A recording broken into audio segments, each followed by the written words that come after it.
Hi, today I'm part of the MOTOROLA Moto G13 and I'll show you how to log out from Gmail account on this device. So first we should launch the Gmail application. And then just tap on the right upper corner. Here you can see that we are logged in Gmail account in Gmail app, and if you want to log out from Gmail account in Gmail application, we should first log out from Google account on our device, and to do that we should click manage accounts on this device, tap to this account and click remove account.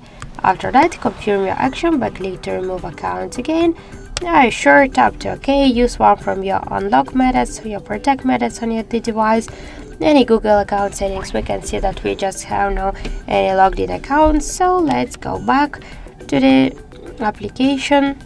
Let's refresh it, and in application we can see also that we just successfully log out from Gmail account in Gmail app. So that's it. Thank you for watching, and if you find this video helpful, don't forget to leave a like, comment and to subscribe our channel.